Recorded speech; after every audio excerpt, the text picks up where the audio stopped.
Hello friends, आप सभी का स्वागत है इस चैनल में। इस वीडियो में हम 100 प्लस इंपॉर्टेंट क्वेश्चन कवर करेंगे और इसमें हम ज्योग्राफी, पॉलिटी, हिस्ट्री तो बेसिकली सारे सब्जेक्ट से क्वेश्चन कवर करने की कोशिश करेंगे। और ये मेरा 5th लेक्चर है, तो इससे पहले मैं इस टाइप के 4 लेक्चर कवर किया हूँ, तो आप उसे भी देख सकते हैं। तो इस वीडियो में हम 100 प्लस इंपॉर्टेंट क्वेश्चन पर फोकस रखेंगे। तो चलिए शुरू करते हैं without time wasting. First question is which country is known as land of midnight sun. किस देश को मध्य रात्रि के सूर्य की भूमि के नाम से जाना जाता है। तो यहाँ पे आपको बताना है किस कंट्री को लैंड ऑफ मिडनाइट सन के नाम से जाना जाता है। तो ऑप्शन सी राइट आंसर है नॉर्वे। नॉर्वे को लैंड ऑफ मिडनाइट सन के नाम से जाना जाता है और ये आपको यूरोप में देखने को मिलेगा। नॉर्वे ये यूरोप में लोकेटेड है। नेक्स्ट है which is the longest continental railway in the world. विश्व की सबसे लंबी महाद्वीपीय रेलवे कौन सी है। तो यहाँ पे आपको बताना है वर्ल्ड की लॉन्गेस्ट रेलवे ट्रेन कौन सी है। तो ऑप्शन इधर राइट आंसर है trans Siberian railway. Trans Siberian railway ये वर्ल्ड की लॉन्गेस्ट ट्रेन है। ये ट्रेन रशिया में चलती है। रशिया कैपिटल मॉस्को को रशियन फार ईस्ट व्लादिवोस्तोक को कनेक्ट करती है। तो ये रशिया कैपिटल मॉस्को को रशियन फार ईस्ट व्लादिवोस्तोक को कनेक्ट करती है और इस ट्रेन का डिस्टेंस 9,259 किलोमीटर है और ये ट्रेन अपनी जर्नी को लगभग 6 दिन में कंप्लीट करती है। तो ये वर्ल्ड की लॉन्गेस्ट ट्रेन है ट्रांस साइबेरियन रेलवे। तो ये भी एग्जाम में क्वेश्चन पूछे गए हैं। नेक्स्ट है which countries are separated by the 49th parallel line. 49वीं समांतर रेखा किन दो देशों को अलग करती है। तो ऑप्शन बी राइट आंसर है USA and Canada. USA and Canada को 49th पैरेलल लाइन सेपरेट करती है और यूएसए एंड कनाडा का बॉर्डर वर्ल्ड का लॉन्गेस्ट बॉर्डर है। बात करें किलोमीटर में तो 8,890 किलोमीटर का बॉर्डर लगता है इन दोनों का। तो वर्ल्ड का लॉन्गेस्ट बॉर्डर है और इन दोनों को 49th पैरेलल लाइन सेपरेट करती है। नेक्स्ट है which of the following pair is correct. तो यहाँ पे आपको बताना है ऑप्शन में से कौन सा पेयर करेक्ट है। तो जैसा ऑप्शन में दिया गया है तो इसमें से कौन सा पेयर करेक्ट है ये बताना है। तो जैसा देखते हैं 30th पैरेलल लाइन। तो 30th पैरेलल लाइन ये नॉर्थ कोरिया और साउथ कोरिया को सेपरेट करती है। तो ये पेयर करेक्ट नहीं है। द नेक्स्ट है दुरन लाइन। तो दुरन लाइन ये जानते होंगे ये पाकिस्तान और अफगानिस्तान को सेपरेट करती है। तो ये भी पेयर करेक्ट नहीं है। द नेक्स्ट है रेड क्लिप लाइन। तो रेड क्लिप लाइन ये इंडिया एंड पाकिस्तान को सेपरेट करती है। तो ये भी करेक्ट नहीं है। द नेक्स्ट है 49th पैरेलल लाइन। तो ये यूएसए एंड कनाडा को सेपरेट करती है। तो ये पेयर करेक्ट है। तो ऑप्शन डी राइट आंसर है यूएसए एंड कनाडा ये पेयर करेक्ट है। तो ये एग्जाम में क्वेश्चन पूछे गए थे। नेक्स्ट है which of the following countries is known as country of wind. निम्नलिखित में से किस देश को हवाओं का देश कहा जाता है। तो यहाँ पे आपको बताना है ऑप्शन में से किस कंट्री को कंट्री ऑफ विंड कहा जाता है। तो option D the right answer है डेनमार्क। डेनमार्क को कंट्री ऑफ विंड कहा जाता है क्योंकि विश्व में सबसे अधिक विंड एनर्जी का उत्पादन करता है, इसलिए इसको कंट्री ऑफ विंड कहा जाता है। तो यहाँ पे सबसे अधिक पवन ऊर्जा का उत्पादन किया जाता है। नेक्स्ट है in which of the following countries is the world's largest agriculture land area located. निम्नलिखित में से किस देश में विश्व का सबसे बड़ा कृषि भूमि क्षेत्र स्थित है। तो option D the right answer India. Bharat का विश्व में सबसे अधिक एग्रीकल्चर लैंड एरिया लोकेटेड है। बात करें CIA वर्ल्ड फैक्ट बुक के लेटेस्ट डेटा के अनुसार तो विश्व में भारत का सबसे अधिक कृषि योग्य भूमि क्षेत्र है। बात करें स्क्वायर किलोमीटर में तो 17 लाख अप्रोक्सी 17 लाख स्क्वायर किलोमीटर के आसपास है। देन सेकेंड स्पॉट पे यूएसए का आता है। यूएसए का लगभग 16 लाख के आसपास है। देन थर्ड एंड फोर्थ पे रशिया एंड चाइना का आता है। तो CIA वर्ल्ड फैक्ट बुक के अनुसार इंडिया का वर्ल्ड में सबसे अधिक कृषि योग्य भूमि क्षेत्र है। नेक्स्ट है which one of the following is a land lock country. निम्नलिखित में से कौन एक लैंड लॉक कंट्री है। तो लैंड लॉक उसे कहा जाता है जिसका डायरेक्ट एक्सेस सी या ओशियन के साथ में नहीं होता है, तो उसे लैंड लॉक कहा जाता है। तो एग्जाम्पल के लिए आप नेपाल भूटान को ले सकते हैं। तो ये हमारे नेबरिंग कंट्री है। तो इसी प्रकार आपको बताना है ऑप्शन में से कौन एक लैंड लॉक कंट्री है। तो option see the right answer है स्विट्जरलैंड। स्विट्जरलैंड ये एक लैंड लॉक कंट्री है और ये आपको यूरोप में देखने को मिलेगा। देन यूरोप में हम कुछ other important land lock country देखें तो ऑस्ट्रिया, तो ये भी एक लैंड लॉक कंट्री है। इंपॉर्टेंट एग्जाम के पॉइंट में से ऑप्शन में देखे जाते हैं। देन बेलारूस जो आपको रशिया के पास में देखने को मिलेगा। देन हंगरी तो ये भी इंपॉर्टेंट है। लक्समबर्ग तो ये भी आपको यूरोप में ही देखने को मिलेगा, ये भी एक लैंड लॉक कंट्री है। सर्बिया, स्विट्जरलैंड और वेटिकन सिटी जो आपको इटली में देखने को मिलेगा और ये वर्ल्ड का स्मॉलेस्ट कंट्री है इन टर्म्स ऑफ एरिया। तो ये कुछ इंपॉर्टेंट कंट्री आप नोट कर सकते हैं, एग्जाम के ऑप्शन में देखे जाते हैं। तो ये सारे लैंड लॉक कंट्री। नेक्स्ट है Myanmar is located in. Myanmar किस रीजन में स्थित है। तो option D the right answer है साउथ ईस्ट एशिया। म्यांमार ये साउथ ईस्ट एशिया में स्थित है और साउथ ईस्ट एशिया में आपको वियतनाम, कंबोडिया, लाहौस, सिंगापुर ये सारे आपको साउथ ईस्ट एशिया में देखने को मिलेंगे। और साउथ एशिया में भारत, बांग्लादेश, श्रीलंका ये सारे साउथ एशिया में आते हैं। मालदीव ये सारे साउथ एशिया में आते हैं। नेक्स्ट है which of the following is the national bird of China. निम्नलिखित में से कौन सा चाइना का नेशनल बर्ड है? तो option D the right answer है red crown crane. Red crown crane ये चाइना का नेशनल बर्ड है। नेक्स्ट है name the largest desert of Asia is. Asia के सबसे बड़े रेगिस्तान का क्या नाम है? तो यहाँ पे आपको बताना है ऑप्शन में से कौन सा एशिया का सबसे बड़ा रेगिस्तान है। तो option B the right answer है गोबी डिजर्ट। गोबी डिजर्ट ये एशिया का सबसे बड़ा रेगिस्तान है। तो ये आपको मंगोलिया एंड चाइना के बीच में देखने को मिलेगा और ये वर्ल्ड का 6th लार्जेस्ट डिजर्ट है। तो 6th ये लार्जेस्ट डिजर्ट है वर्ल्ड का। और अरबियन डिजर्ट ये एशिया का सबसे बड़ा रेगिस्तान है। तो ये एशिया का सबसे बड़ा रेगिस्तान है, बट इसको ऑप्शन में नहीं पूछे जाते हैं। तो ऑप्शन में यही एग्जाम क्वेश्चन पूछे गए थे, तो ऐसे ये भी पूछे जाएंगे, तो आप इसका भी जा सकते हैं। और ये वर्ल्ड का 5th लार्जेस्ट डिजर्ट है। नेक्स्ट है who among the following was one of the discoverer of Indus valley civilization. निम्नलिखित में से कौन सिंधु घाटी सभ्यता के खोजकर्ता थे? तो ऑप्शन सी राइट आंसर है दयाराम साहनी। दयाराम साहनी ये सिंधु घाटी सभ्यता के खोजकर्ता थे। तो इनके द्वारा हड़प्पा में 1921 में पहली बार खोजा गया था। तो ये पहली बार हड़प्पा में सिंधु घाटी सभ्यता को खोजे थे। तो इन्हीं के द्वारा पहली बार हड़प्पा सिटी का भी खोज किया गया था। तो ये भी एग्जाम क्वेश्चन पूछे जाते हैं। हड़प्पा शहर की खोज किसके द्वारा किया गया था? तो दयाराम साहनी के द्वारा ही 1921 में किया गया था। तो पहली बार ये हड़प्पा का खोज किए थे, तो इसलिए इस सभ्यता को हड़प्पा सभ्यता भी कहा जाता है। और हड़प्पा आपको पाकिस्तान के पंजाब में देखने को मिलेगा, यहाँ पे लोकेटेड है। नेक्स्ट है in Indus valley civilization Dholavira is famous for which of the flowing. Sindhu घाटी सभ्यता में धोलावीरा निम्नलिखित में से किसके लिए फेमस है? तो option D the right answer है वाटर कंजर्वेशन। सिंधु घाटी सभ्यता में धोलावीरा ये वाटर कंजर्वेशन के लिए फेमस है। नेक्स्ट है in which town of the Indus valley civilization was the great bath found. Sindhu घाटी सभ्यता के किस नगर में महान स्नान घर पाया गया था? तो option see the right answer है मोहनजोदड़ो। मोहनजोदड़ो में ग्रेट बाथ फाउंड पाया गया था। और मोहनजोदड़ो ये भी आपको पाकिस्तान में ही देखने को मिलेगा, पाकिस्तान में ये लोकेटेड है। नेक्स्ट है in Mohenjodaro the largest building is. Mohenjodaro में सबसे बड़ा इमारत कौन सा है? तो option B the right answer है द ग्रेट ग्रेनरी। अनाज रखने का कोठार ये मोहनजोदड़ो में सबसे बड़ा इमारत है। नेक्स्ट है with which civilization worshipping of mother goddess was associated. Mother goddess की पूजा किस सभ्यता से जुड़ी थी? तो option D the right answer है सिंधु घाटी सभ्यता। मदर गॉडेस की पूजा ये सिंधु घाटी सभ्यता से जुड़ी थी। नेक्स्ट है the people of Indus valley civilization usually build their houses of. Sindhu घाटी सभ्यता के लोगों ने आमतौर पर अपने घरों का निर्माण किया था। तो option see the right answer है पक्का ब्रिक्स। पक्के हुए मिट्टी से अपने घरों का निर्माण किया था सिंधु घाटी सभ्यता के लोगों ने। नेक्स्ट है in Indus valley civilization Kalibangan is famous for which of the following.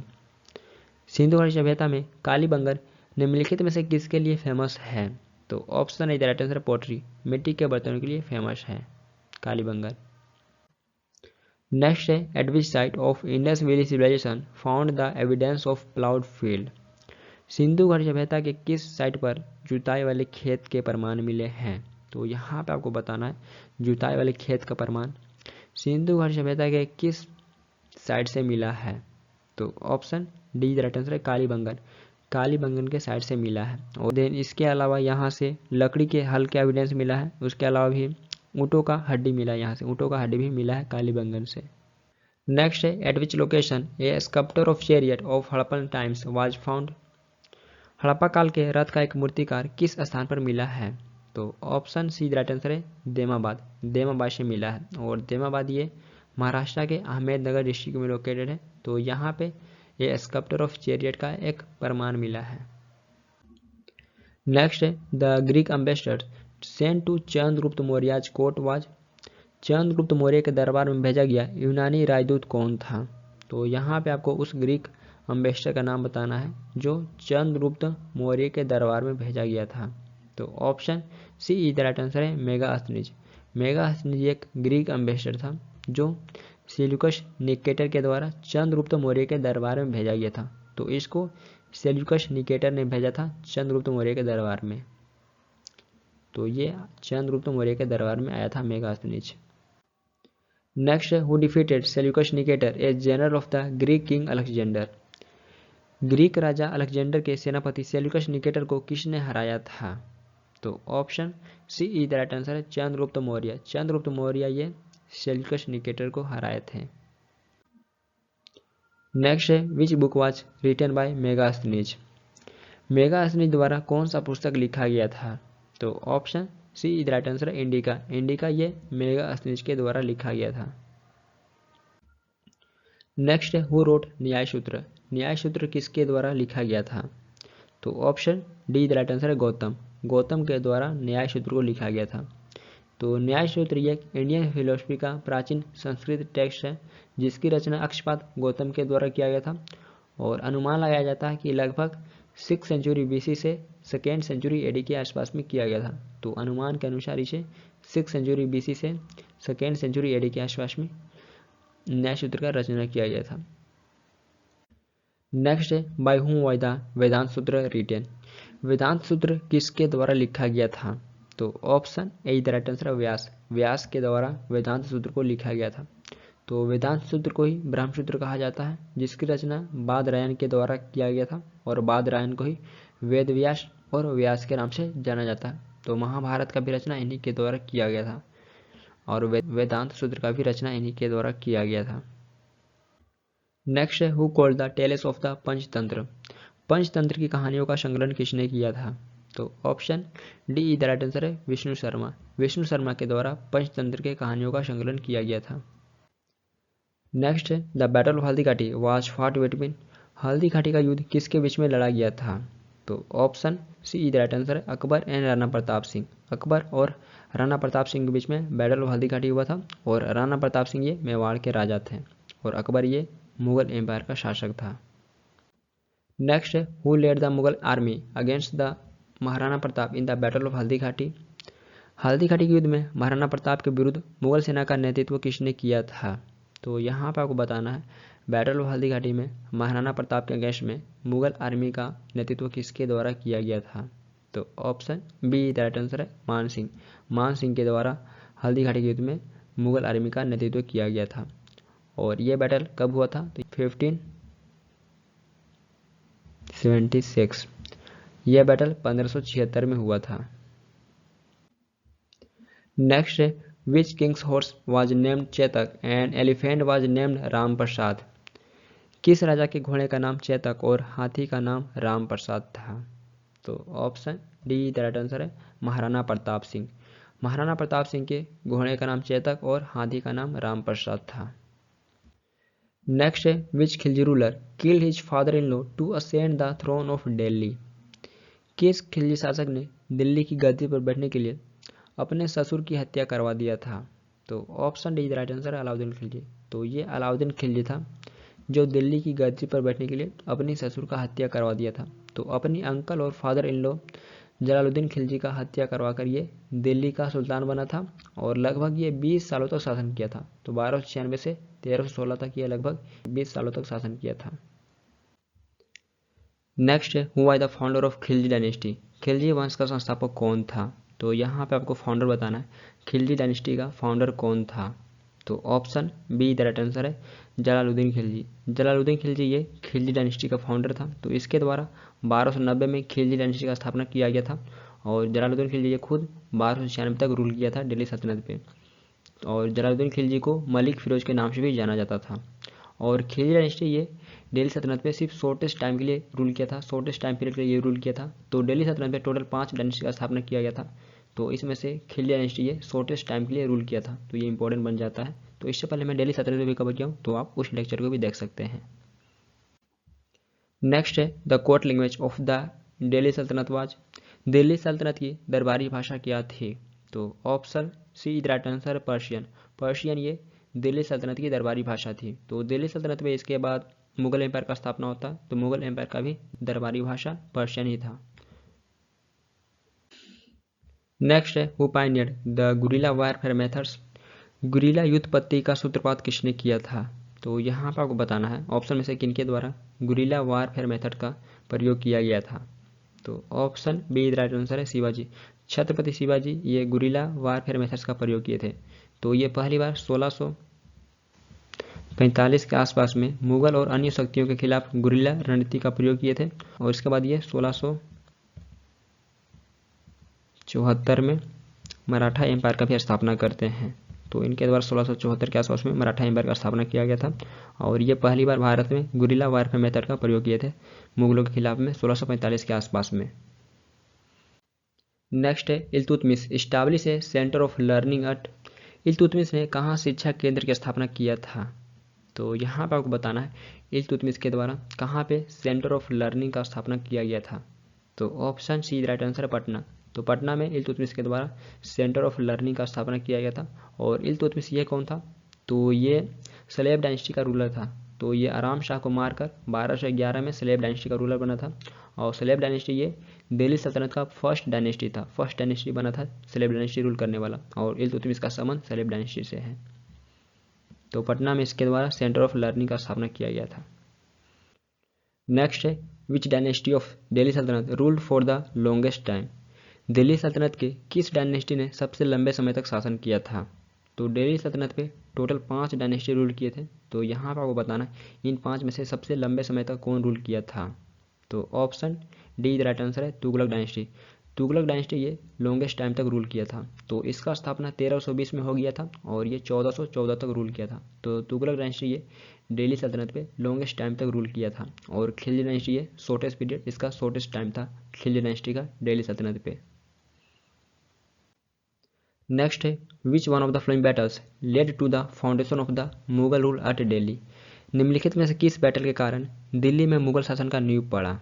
तो यहाँ पर आपको बताना है किस बैटल के बाद दिल्ली पे मुगल शासन का स्थापना किया गया था। तो ऑप्शन सी राइट आंसर है फर्स्ट बैटल पानीपत। पानीपत के प्रथम युद्ध के बाद दिल्ली पे मुगल शासन का स्थापना किया गया था।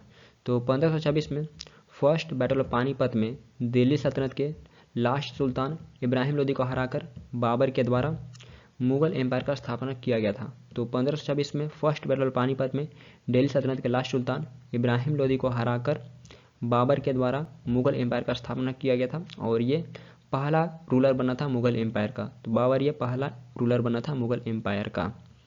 तो ये इंपॉर्टेंट है फर्स्ट बैटल पानीपत के बाद दिल्ली पे मुगल शासन का स्थापना किया गया था। और यहाँ पे ये भी एग्जाम में क्वेश्चन पूछे जाते हैं जब बाबर के द्वारा दिल्ली पे इन्वेजन किया गया था तो उस टाइम कौन दिल्ली का सुल्तान था या शासक था? तो उस टाइम इब्राहिम लोदी शासक था। तो ये लास्ट सुल्तान था दिल्ली सल्तनत का और इसका संबंध है लोदी डायनेस्टी से। तो ये लोदी डायनेस्टी का भी लास्ट रूलर है। तो यहाँ से बहुत सारे पॉइंट बनते हैं। नेक्स्ट है which the Holi book of the Sikh religion. Sikh धर्म का पवित्र ग्रंथ कौन सा है? तो यहाँ पे आपको बताना है ऑप्शन में से कौन सा सिख रिलीजन का होली बुक है। तो ऑप्शन डी राइट आंसर है गुरु ग्रंथ साहिब। गुरु ग्रंथ साहिब ये सिख रिलीजन का एक होली बुक है। तो आदि ग्रंथ ये सिख कम्युनिटी का एक मेन स्क्रिप्चर, एक प्रमुख ग्रंथ है। तो इसे ही गुरु ग्रंथ साहिब के नाम से जाना जाता है। तो आदि ग्रंथ को ही गुरु ग्रंथ साहिब के नाम से जाना जाता है। तो ये सिख रिलीजन का एक होली बुक, एक पवित्र ग्रंथ है। नेक्स्ट है which Mughal ruler transfer the Mughal capital from Agra to Delhi. किस मुगल शासक ने मुगल कैपिटल को आगरा से दिल्ली शिफ्ट किया था? तो ऑप्शन सी राइट आंसर है शाहजहाँ। तो ये शाहजहाँ था जो मुगल कैपिटल को आगरा से दिल्ली शिफ्ट किया था। तो मुगल एम्पायर के टोटल 4 जगह कैपिटल थे। तो पहली कैपिटल इसका आगरा था। तो आगरा में 1526 से 40 तक था। देन उसके बाद 55 से 71 तक यहाँ कैपिटल रहा। देन उसके बाद 98 से 1638 तक यहाँ कैपिटल था। देन उसके बाद फतेहपुर सिकरी। तो फतेहपुर सिकरी ये 71 से 85 के बीच में कैपिटल था। देन उसके बाद लाहौर। तो लाहौर में ये 86 से 98 के बीच में कैपिटल था। देन उसके बाद दिल्ली। तो दिल्ली में 1600 शाहजहाँ के द्वारा लाया गया और यहीं पे 1857 तक कैपिटल रहा मुगल एम्पायर का। उसके बाद मुगल एम्पायर का पतन हो गया था और भारत में पूरी तरह से अंग्रेजों का शासन आ गया था 1857 में। तो यहाँ पे मुगल एम्पायर का 1857 तक कैपिटल रहा था और 1638 में शाहजहाँ के द्वारा शिफ्ट किया गया था आगरा से दिल्ली कैपिटल। तो ये एग्जाम में क्वेश्चन पूछे जाते हैं किसके द्वारा आगरा से दिल्ली शिफ्ट किया गया था। तो ये शाहजहाँ था क्योंकि इसके बाद मुगल एम्पायर का कैपिटल दिल्ली ही रह गया था शाहजहाँ के बाद। नेक्स्ट है who are the first Vijayanagara ruler to wrest the important fort of Goa from the Bahmanis. बहमानियों से गोवा का महत्वपूर्ण किला छीनने वाला पहला विजयनगर शासक कौन था? तो यहाँ पे आपको बताना है पहला विजयनगर रूलर जो बहमानियों से गोवा के महत्वपूर्ण किला को छीने थे। तो ऑप्शन सी राइट आंसर है हरिहर द्वितीय। हरिहर द्वितीय ये पहले विजयनगर शासक थे जो बहमानियों से गोवा के इम्पोर्टेंट फोर्ट को छीने थे। तो इनका संबंध है संगमा डायनेस्टी से। संगमा डायनेस्टी के ये विजयनगर एम्पायर के सम्राट थे। तो विजयनगर एम्पायर पे भी 4 डायनेस्टी रूल किए थे। जिस प्रकार दिल्ली सल्तनत पे 5 थे तो उसी प्रकार विजयनगर एम्पायर पे भी 4 डायनेस्टी रूल किए थे। तो संगमा डायनेस्टी ये पहला डायनेस्टी था विजयनगर एम्पायर पे, और हरिहर द्वितीय ये संगमा डायनेस्टी के थर्ड रूलर थे ये संगमा डायनेस्टी के। तो इससे पहले हरिहर उसके बाद बुका प्रथम रूल किए थे, उसके बाद थर्ड रूलर बने थे ये, और इन्हीं के द्वारा बहमानियों से गोवा के इम्पोर्टेंट फोर्ट को छीना गया था। नेक्स्ट है अन एग्रीकल्चर डिपार्टमेंट नोन एज दीवान ए कोही वाज क्रिएटेड बाय। दीवान ए कोही के नाम से जाना जाने वाला एक कृषि विभाग किसके द्वारा बनाया गया था? तो ऑप्शन डी राइट आंसर है मोहम्मद बिन तुगलक। मोहम्मद बिन तुगलक के द्वारा दीवान ए कोही के नाम से जाना जाने वाला एक एग्रीकल्चर डिपार्टमेंट बनाया गया था। तो ऑप्शन डी राइट आंसर है मोहम्मद बिन तुगलक। नेक्स्ट है Diwan Bandagani a separate department of slave was founded by. गुलामों का एक अलग विभाग दीवान बंदगनी किसके द्वारा स्थापित किया गया था? तो दीवान बंदगनी ये स्लेब का एक सेपरेट डिपार्टमेंट था। तो ये किसके द्वारा स्थापित किया गया था? तो ऑप्शन बी राइट आंसर है फिरोज शाह तुगलक। फिरोज शाह तुगलक के द्वारा दीवान बंदगनी का स्थापना किया गया था, और ये एक स्लेब डिपार्टमेंट था, स्लेबों का एक डिपार्टमेंट था। देन इसके द्वारा दीवान खैरात स्थापित किया गया था। तो ये अनाथों और विधवाओं को केयर करने के लिए बनाया गया था। देन दीवान इश्तियाक तो इसी के द्वारा स्थापित किया गया था। तो ये एक पेंशन का डिपार्टमेंट था। तो इसके द्वारा ये कुछ इंपॉर्टेंट डिपार्टमेंट है जो स्थापित किए गए थे और एग्जाम में क्वेश्चन पूछे जाते हैं। नेक्स्ट है Diwan Arz related to which department of Delhi Sultanat. Diwan अर्ज दिल्ली सल्तनत के किस विभाग से संबंधित है? तो यहाँ पर आपको बताना है दीवान अर्ज ये दिल्ली सल्तनत के किस डिपार्टमेंट से संबंधित है? तो ऑप्शन डी राइट आंसर है डिपार्टमेंट ऑफ मिलिट्री। ये मिलिट्री के डिपार्टमेंट से संबंधित है और इसको गयासुद्दीन बलबन के द्वारा बनाया गया था। नेक्स्ट है which of the following kings was defeated by Mohammad Ghori in the battle of Chandawar. Chandawar के युद्ध में मोहम्मद गोरी ने निम्नलिखित में से किस राजा को हराया था? तो यहाँ पर आपको बताना है बैटल ऑफ चंदावर में मोहम्मद गोरी ने ऑप्शन में से किस राजा को हराया था? तो ऑप्शन सी राइट आंसर है जयचंद्र। जयचंद्र को पराजित किया था। तो जयचंद्र ये गढ़वाल डायनेस्टी के राजा थे, और गढ़वाल डायनेस्टी का स्थापना 1090 AD में चंद्रदेव के द्वारा किया गया था। जो चंद्रदेव ये गढ़वाल डायनेस्टी का स्थापना किए थे, और जयचंद्र ये गढ़वाल डायनेस्टी के राजा थे, और इनको मोहम्मद गोरी हराया था बैटल ऑफ चंदावर में। नेक्स्ट है when was the battle of Chandawar. Chandawar का युद्ध कब हुआ था? तो ऑप्शन बी राइट आंसर है 1194 AD। 1194 में बैटल ऑफ चंदावर हुआ था। नेक्स्ट है Patwali kirtan refers to songs compose in the medieval period of West Bengal in the praise of. Patwali kirtan West Bengal में मेडिवल पीरियड में किसकी प्रशंसा में रचित गीतों को संदर्भित करता है? तो ऑप्शन सी राइट आंसर है विष्णु। तो यह विष्णु भगवान को संदर्भित करता है, जिसकी रचना मेडिवल पीरियड में किया गया था। तो यह विष्णु भगवान को संदर्भित करता है पटवाली कीर्तन। नेक्स्ट है in which of the following movements did Mahatma Gandhi use hunger strike as a weapon for the first time. निम्नलिखित में से किस मूवमेंट में महात्मा गांधी द्वारा पहली बार हंगर स्ट्राइक को एक वेपन के रूप में प्रयोग किया गया था? तो ऑप्शन बी राइट आंसर है अहमदाबाद स्ट्राइक। तो ये स्ट्राइक 1918 में हुआ था। तो यहाँ पे ये पहली बार हंगर स्ट्राइक को एक वेपन के रूप में प्रयोग किए थे। तो यहाँ पे इनका पहला हंगर स्ट्राइक था। तो इसके बाद ये बहुत सारे हंगर स्ट्राइक रखे, लेकिन पहला हंगर स्ट्राइक ही अहमदाबाद स्ट्राइक में रखे थे 1918 में महात्मा गांधी जी। नेक्स्ट है when did got independence who was the prime minister of England. जब भारत को स्वतंत्रता मिली तो उस समय इंग्लैंड का प्राइम मिनिस्टर कौन था? तो यहाँ पर आपको बताना है जब हमें आज़ादी मिला था तो उस टाइम इंग्लैंड का प्राइम मिनिस्टर कौन था? तो ऑप्शन ए राइट आंसर है क्लेमेंट एटली। क्लेमेंट एटली ये उस टाइम इंग्लैंड का प्रधानमंत्री था जब हमें आज़ादी मिल रहा था। तो ये एग्जाम में क्वेश्चन पूछे गए थे इंग्लैंड का प्राइम मिनिस्टर कौन था जब भारत को आज़ादी मिला था। तो ये क्लेमेंट एटली था। नेक्स्ट है who among the following has written the famous poem Sarfaroshi ki Tamanna. निम्नलिखित में से किसने फेमस पोयम सरफरोशी की तमन्ना लिखे हैं? तो ऑप्शन ए राइट आंसर है बिस्मिल अजमाबादी। बिस्मिल अजमाबादी ये फेमस पोयम सर प्रोशी की तमन्ना लिखे हैं। तो ये पटना बिहार से एक उर्दू कवि थे। तो इनके द्वारा 1921 में सर प्रोशी की तमन्ना नामक देशभक्ति कविता लिखा गया। तो ये सर प्रोशी की तमन्ना नामक देशभक्ति कविता 1921 में लिखे थे। नेक्स्ट है whose called the grand old man of India. Grand old man of India किन्हें कहा जाता है? तो ऑप्शन इज राइट आंसर है दादा भाई नौरोजी। दादा भाई नौरोजी को grand old man of India कहा जाता है और इन्हीं को अनऑफिशियल एम्बेसडर ऑफ इंडिया के नाम से भी जाना जाता है। नेक्स्ट है हुआ the first Indian governor general of India. पहले भारतीय गवर्नर जनरल कौन थे? तो यहाँ पे आपको बताना है पहले भारतीय गवर्नर जनरल ऑफ इंडिया कौन थे। तो option B the right answer है सी राजागोपालाचारी। सी राजागोपालाचारी ये पहले भारतीय गवर्नर जनरल थे। तो 1948 में ये स्वतंत्र भारत के पहले और अंतिम गवर्नर जनरल थे। देन उसके बाद इस पोस्ट को ही एबॉलिश कर दिया गया था। तो ये पहले और अंतिम गवर्नर जनरल थे सी राजागोपालाचारी। नेक्स्ट है हुआ the first Muslim president of the Indian national Congress. Indian national Congress के पहले मुस्लिम प्रेसिडेंट कौन थे? तो ऑप्शन डी राइट आंसर है बदरुद्दीन तैयबजी। बदरुद्दीन तैयबजी ये इंडियन नेशनल कांग्रेस के पहले मुस्लिम प्रेसिडेंट थे और ये कब बने थे? तो ये 1887 में मद्रास सेशन के ये प्रेसिडेंट बने थे। तो ये पहले मुस्लिम प्रेसिडेंट बने थे। तो इससे पहले मैं इंडियन नेशनल कांग्रेस भी कवर किया हूँ, तो आप उस लेक्चर को भी देख सकते हैं। नेक्स्ट है who wrote the famous drama Neel Darpan which depicted the agony of the indigo cultivators and brutality of the planters. Famous drama Neel Darpan किनके द्वारा लिखा गया है जिसमें नील की खेती करने वालों की पीड़ा और बागान मालिकों की क्रूरता को दर्शाया गया है? तो ऑप्शन डी राइट आंसर है दीनबंधु मित्रा।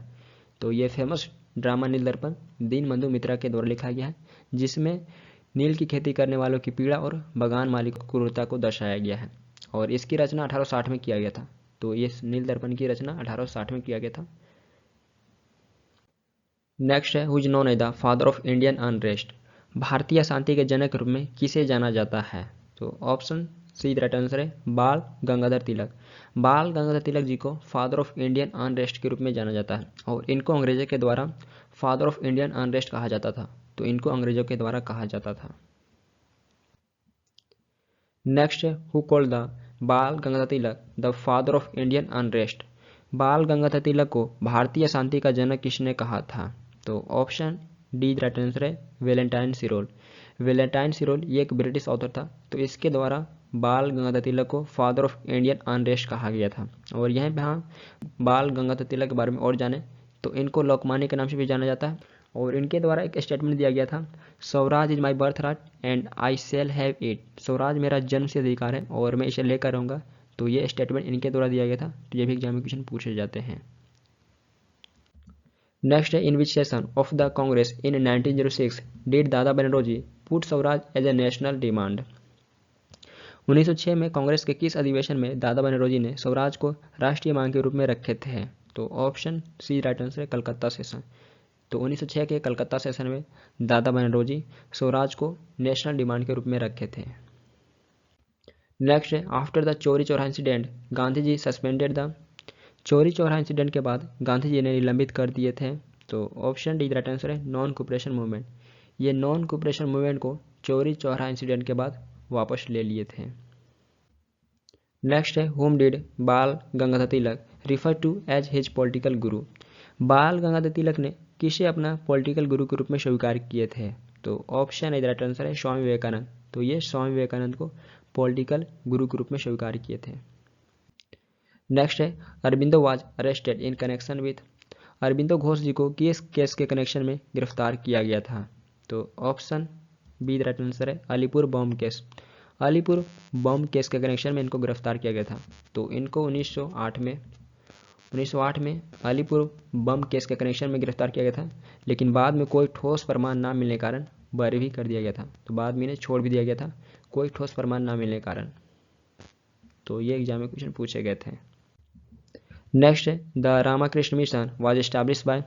रामकृष्ण मिशन के संस्थापक कौन थे? तो ऑप्शन ए राइट आंसर है स्वामी विवेकानंद। स्वामी विवेकानंद ये रामकृष्ण मिशन के संस्थापक थे। नेक्स्ट है Swami Vivekananda establish Ramakrishna Mission in the year. Swami Vivekananda ने किस वर्ष रामकृष्ण मिशन की स्थापना किए थे? तो option B the right answer है 1897। 1897 में इनके द्वारा रामकृष्ण मिशन का स्थापना किया गया था। Next, who describe the government of India act 1935 as a new charter of bondage. किसने गवर्नमेंट ऑफ इंडिया एक्ट 1935 को बंधन का नया चार्टर के रूप में वर्णित किए थे? तो option D the right answer है जवाहरलाल नेहरू। तो ये जवाहरलाल नेहरू थे जो गवर्नमेंट ऑफ इंडिया एक्ट 1935 को न्यू चार्टर ऑफ बॉन्डेज के रूप में डिस्क्राइब किए थे। नेक्स्ट है, which one of the following judgment stated that secularism and federalism are the basic feature of the Indian constitution. निम्नलिखित में से किस निर्णय में कहा गया कि धर्मनिरपेक्षता और संघवाद भारतीय संविधान की बेसिक फीचर है? तो ऑप्शन ए राइट आंसर है SR. Bommai case. SR. Bommai case में यह कहा गया था कि धर्मनिरपेक्षता और संघवाद भारतीय संविधान की बेसिक फीचर है। और यह केस कब हुआ था? तो यह 1994 में एस.आर. बोमई केस हुआ था। नेक्स्ट है, who among the following propose the suggestion for a constituent assembly first in 1934। निम्नलिखित में से किसने 1934 में पहली बार संविधान सभा के लिए सुझाव दिए थे? तो ऑप्शन सी राइट आंसर है एम एन रॉय। तो ये एम एन रॉय थे जो पहली बार संविधान सभा के लिए सुझाव दिए थे। नेक्स्ट है, who was the chairman of the drafting committee of the constituent assembly of India. Bharat के संविधान सभा के प्रारूप समिति के अध्यक्ष कौन थे? तो ऑप्शन डी राइट आंसर है बी आर अम्बेडकर जी। तो ये बी आर अम्बेडकर जी थे जो भारत के संविधान सभा के ड्राफ्टिंग कमेटी के चेयरमैन थे। और ड्राफ्टिंग कमेटी का स्थापना 29 अगस्त 1947 में हुआ था। तो ये डेट भी इंपॉर्टेंट एग्जाम में क्वेश्चन पूछे जाते हैं। ड्राफ्टिंग कमेटी का स्थापना कब हुआ था? तो 1947 में हुआ था।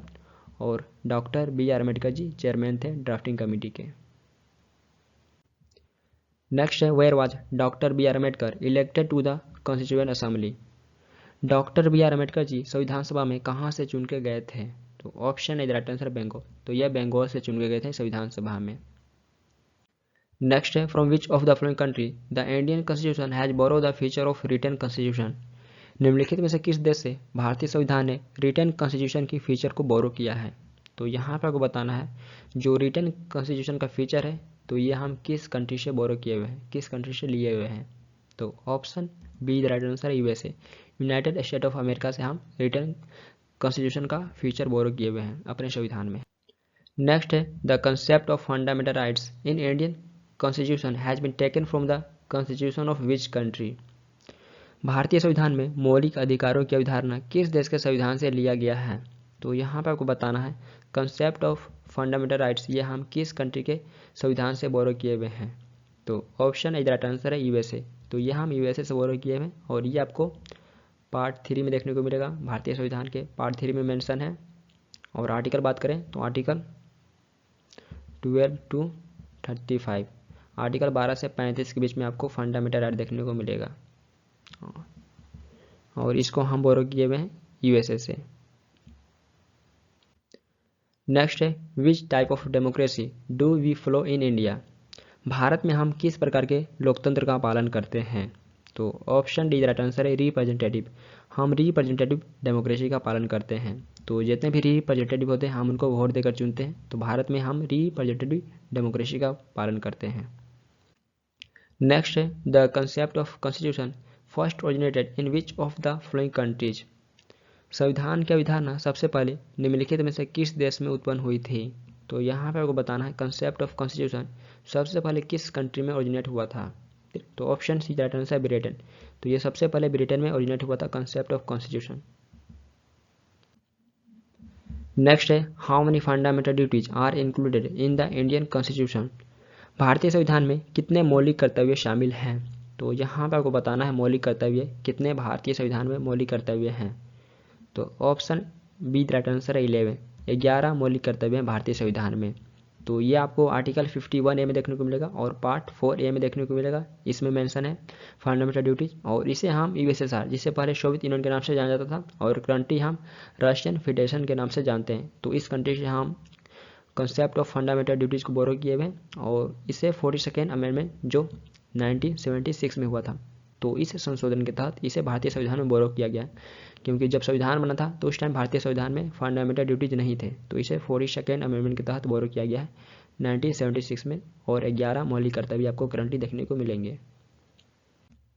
नेक्स्ट है which of the following articles of the constitution deals with fundamental duties. निम्नलिखित में से कौन सा आर्टिकल मौलिक कर्तव्यों से डील करता है। तो यहाँ पर आपको बताना है मौलिक कर्तव्यों से कौन सा आर्टिकल डील करता है। तो ये जान ही रहोगे, हम इसको नेक्स्ट स्लाइड में भी डिस्कस किए हुए थे। ये आर्टिकल 51A है। आर्टिकल 51A ये मौलिक कर्तव्यों से डील करता है। नेक्स्ट है which one of the following state है द लॉन्गेस्ट कोस्ट लाइन। निम्नलिखित में से किस एक स्टेट का लॉन्गेस्ट कोस्ट लाइन लगता है। तो option A the right answer है गुजरात। गुजरात का लॉन्गेस्ट कोस्ट लाइन लगता है। बात करें किलोमीटर में तो 1600 किलोमीटर का गुजरात का कोस्ट लाइन लगता है। और बात करें हम पूरे भारत का तो पूरे भारत का 7517 किलोमीटर का कोस्ट लाइन लगता है इंक्लूडिंग आइलैंड। तो आइलैंड सहित भारत का टोटल 7517 किलोमीटर का कोस्ट लाइन है, जिसमें से 9 स्टेट और 4 यूनियन टेरिटरी हैं। तो 9 स्टेट हैं और 4 यूनियन टेरिटरी। तो गुजरात का लॉन्गेस्ट कोस्ट लाइन लगता है इन 9 स्टेट में से और 4 यूटी में से। नेक्स्ट है the southern tip of India is. Bharat का दक्षिणी सिरा है। तो ऑप्शन सी राइट आंसर है इंदिरा पॉइंट। इंदिरा पॉइंट ये भारत का सदर्न मोस्ट टिप पॉइंट है। तो ये आपको अंडमान एंड निकोबार आइलैंड में देखने को मिलेगा और इसे पिग मिलियन पॉइंट के नाम से भी जाना जाता है। तो इंदिरा पॉइंट को पहले पिग मिलियन पॉइंट के नाम से भी जाना जाता था। तो ये भारत का सदर्न मोस्ट टी पॉइंट है। नेक्स्ट है which place is at the southern most T point of the main land of India. Bharat की मुख्य भूमि के सबसे दक्षिणी सिरे पर कौन सा स्थान है। तो यहाँ पर आपको बताना भारत के मेन लैंड का सदर्न मोस्ट टी पॉइंट कौन सा स्थान है। तो option B the right answer है कन्याकुमारी। कन्याकुमारी है भारत के मेन लैंड का सदर्न मोस्ट टी पॉइंट है। तो इसे कैप कोमोरिन के नाम से भी जाना जाता है। कन्याकुमारी को कैप कोमोरिन के नाम से भी जाना जाता है। और इससे पहले हम इंदिरा पॉइंट डिस्कस किए थे। तो भारत का सदर्न मोस्ट टी पॉइंट है और कन्याकुमारी है भारत के मेन लैंड का सदर्न मोस्ट टी पॉइंट है। तो ये आपको तमिलनाडु में देखने को मिलेगा, तमिलनाडु में लोकेटेड है। नेक्स्ट है the eastern most point of India is. Bharat का सबसे पूर्वी बिंदु है। तो यहाँ पर आपको भारत का सबसे पूर्वी बिंदु बताना है कौन सा है। तो ऑप्शन है राइट आंसर है कीबितु। कीबितु ये भारत का ईस्टर्न मोस्ट पॉइंट है और ये आपको अरुणाचल प्रदेश में देखने को मिलेगा। अरुणाचल प्रदेश में लोकेटेड है। देन यहीं पे हम बात कर ले वेस्ट में, पश्चिम में। तो पश्चिम में आपको गुहार मोती देखने को मिलेगा। गुहार मोती जो आपको गुजरात के कच्छ डिस्ट्रिक्ट में लोकेटेड है। और इंदिरा कोल ये नॉर्थ में स्थित है। नॉर्थ में ये आपको लद्दाख में देखने को मिलेगा। लद्दाख में सियाचिन ग्लेशियर में स्थित है। और इंदिरा पॉइंट ये सदर्न में स्थित है, जो आपको अंडमान एंड निकोबार आइलैंड में देखने को मिलेगा। तो ये भारत के सबसे अंतिम छोर है। नेक्स्ट है the coastal tract of Andhra Pradesh and Tamil Nadu is called. Andhra Pradesh और तमिलनाडु का तटीय भाग कहलाता है। तो ऑप्शन सी राइट आंसर है कोरमंडल कोस्ट। आंध्र प्रदेश और तमिलनाडु का तटीय भाग कोरमंडल कोस्ट कहलाता है। नेक्स्ट है where is the Zojila pass located. Zojila दर्रा कहाँ स्थित है। तो ऑप्शन सी राइट आंसर है लद्दाख। लद्दाख में आपको जोजिला पास देखने को मिलेगा। नेक्स्ट है the Zojila pass connects. Zoji La दर्रा किन दो शहरों को कनेक्ट करती है। तो ऑप्शन ए राइट आंसर है श्रीनगर एंड लेह। तो जम्मू एंड कश्मीर का कैपिटल श्रीनगर एंड लद्दाख के कैपिटल लेह को जोजिला दर्रा कनेक्ट करती है। नेक्स्ट है Palghat pass join which of the following two states. Palghat दर्रा निम्नलिखित में से किन दो राज्यों को जोड़ती है। तो ऑप्शन सी राइट आंसर है केरला एंड तमिलनाडु। केरला एंड तमिलनाडु को पालघट दर्रा जोड़ती है। तो इन दोनों को आपस में यह पालघट पास कनेक्ट करती है। नेक्स्ट है which hill stations name means place of the thunderbolt. किस हिल स्टेशन के नाम का अर्थ है वज्र का स्थान। तो ऑप्शन डी राइट आंसर है दार्जिलिंग। दार्जिलिंग के मीनिंग होता है एक वज्र का स्थान, एक थंडर बोल्ट दार्जिलिंग का मीनिंग होता है। ये आपको वेस्ट बंगाल में देखने को मिलेगा। नेक्स्ट है in which state is the गारो खासी एंड जयंतिया हिल्स लोकेटेड। गारो खासी और जयंतिया पहाड़ी किस राज्य में स्थित है। तो ऑप्शन सी राइट आंसर है मेघालय। मेघालय में आपको गारो खासी एंड जयंतिया हिल देखने को मिलेगा। तो यहाँ पे यह लोकेटेड है।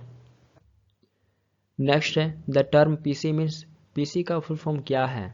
तो यहाँ पे आपको पीसी का फुल फॉर्म बताना है क्या है। तो ऑप्शन बी राइट आंसर है पर्सनल कंप्यूटर।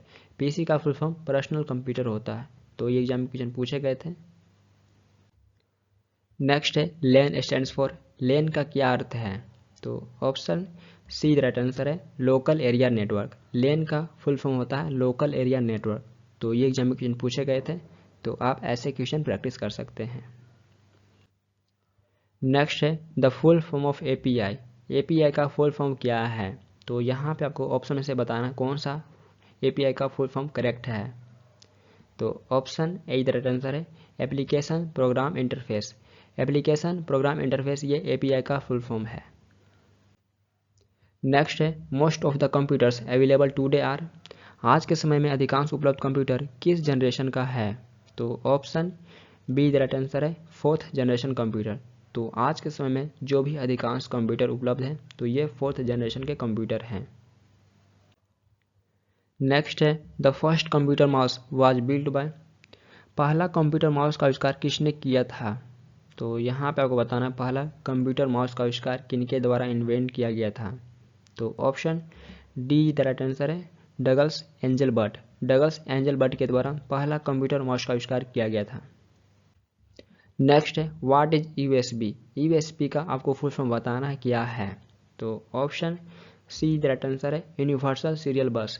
यूएसबी का फुल फॉर्म होता है यूनिवर्सल सीरियल बस और हम इसका उपयोग कंप्यूटर्स, मोबाइल और अन्य इक्विपमेंट के बीच में कम्युनिकेशन, कनेक्शन और पावर सप्लाई के लिए करते हैं यूएसबी का, और इसका फुल फॉर्म होता है यूनिवर्सल सीरियल बस।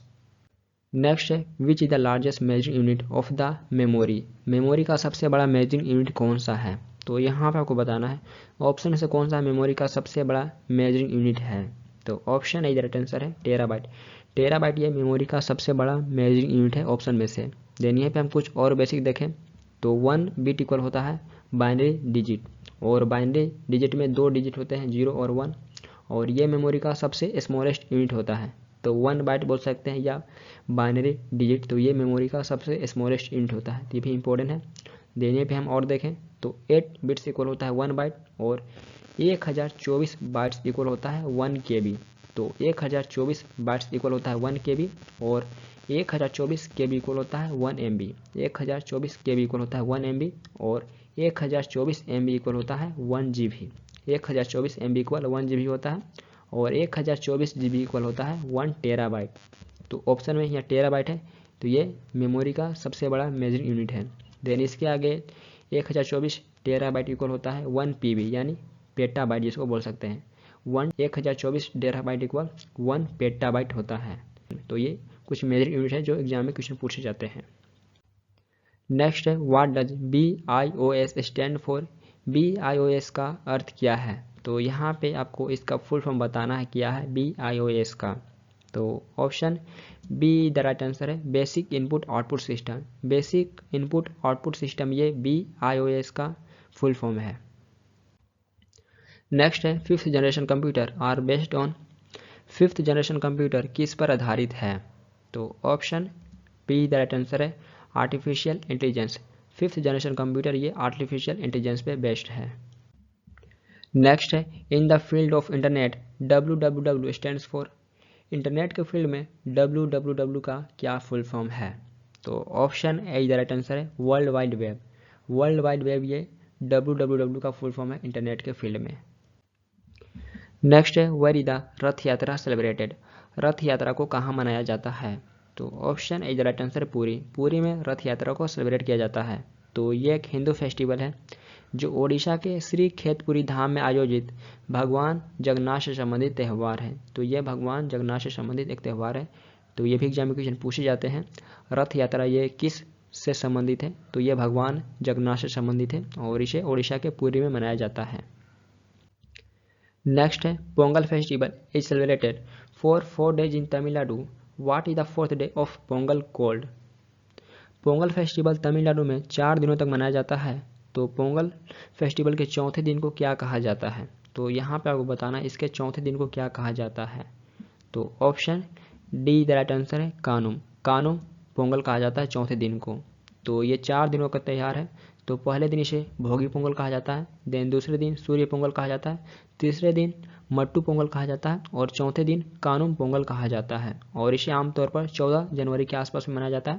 और ये त्यौहार हिंदू भगवान सूर्य को डेडिकेटेड है। तो ये त्यौहार हिंदू भगवान सूर्य को डेडिकेटेड है और इसे आमतौर पर 14 जनवरी के आसपास में मनाया जाता है। और इसके चौथे दिन यहाँ से पूछ रहा है तो कानुम पोंगल कहा जाता है। नेक्स्ट है in which district of Himachal Pradesh Minjar Mela is organize. Himachal Pradesh के किस डिस्ट्रिक्ट में मिंजर मेला आयोजित किया जाता है? तो ऑप्शन सी राइट आंसर है चंबा। हिमाचल प्रदेश का चंबा डिस्ट्रिक्ट में मिंजर मेला को ऑर्गेनाइज किया जाता है। तो यहाँ पे ये स्टेट भी इंपॉर्टेंट है, एग्जाम में पूछे जाते हैं। मिंजर मेला ये कहाँ पे ऑर्गेनाइज किया जाता है, किस स्टेट में, तो इसे हिमाचल प्रदेश में ऑर्गेनाइज किया जाता है। और आपसे पूछा जाएगा हिमाचल प्रदेश के किस डिस्ट्रिक्ट में, तो इसे चंबा में ऑर्गेनाइज किया जाता है। नेक्स्ट है which of the following states Losoong festival is organize every year.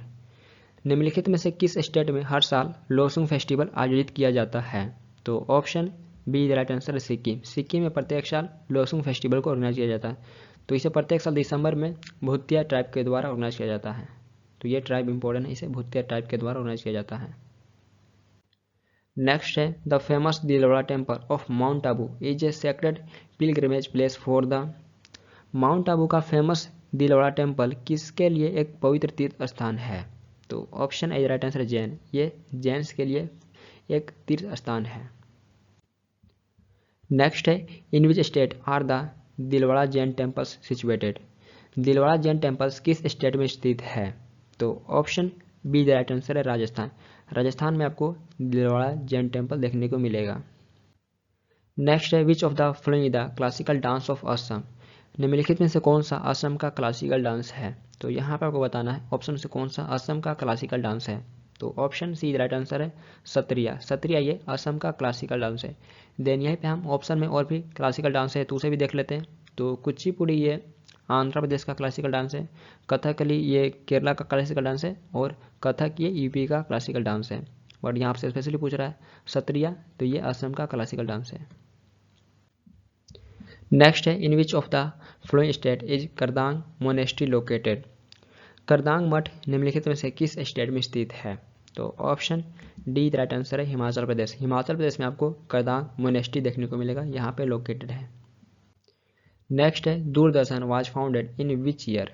Doordarshan का स्थापना किस वर्ष हुआ था, तो ऑप्शन सी राइट आंसर है 1959। 1959 में दूरदर्शन का स्थापना किया गया था और इसका हेडक्वार्टर दिल्ली में लोकेटेड है, न्यू दिल्ली में हेडक्वार्टर लोकेटेड है। नेक्स्ट है in which of the following places is Govardhan Math located. निम्नलिखित में से किस स्थान पे गोवर्धन मठ स्थित है, तो यहाँ पर आपको बताना है ऑप्शन में से किस स्थान पे गोवर्धन मठ स्थित है। तो ऑप्शन ए राइट आंसर है पुरी। पुरी में आपको गोवर्धन मठ देखने को मिलेगा। तो पुरी ओडिशा में गोवर्धन मठ स्थित है और ये आदि शंकराचार्य जी के द्वारा स्थापित 4 मठों में से एक है। तो गोवर्धन मठ ये आदि शंकराचार्य जी के द्वारा स्थापित 4 मठों में से एक है। देन 3 अदर देखें तो द्वारका शारदा पीठम जो आपको गुजरात में देखने को मिलेगा, श्रृंगेरी शारदा पीठम जो आपको कर्नाटक में देखने को मिलेगा, देन लास्ट है बद्री ज्योतिर्मठ पीठम जो आपको उत्तराखंड में देखने को मिलेगा। तो इनके द्वारा भारत के चारों दिशाओं में 4 मठ स्थापित किया गया था आदि शंकराचार्य जी के द्वारा। आई होप ये वीडियो आपके लिए हेल्पफुल रहा होगा। एंड यदि आपका कोई क्यूरी तो ही पूछ सकते हैं और ये वीडियो आपके लिए हेल्पफुल रहा तो अपना फीडबैक दे सकते हैं। फिर मिलते हैं नेक्स्ट वीडियो के साथ। Thank you for watching video. Thank you.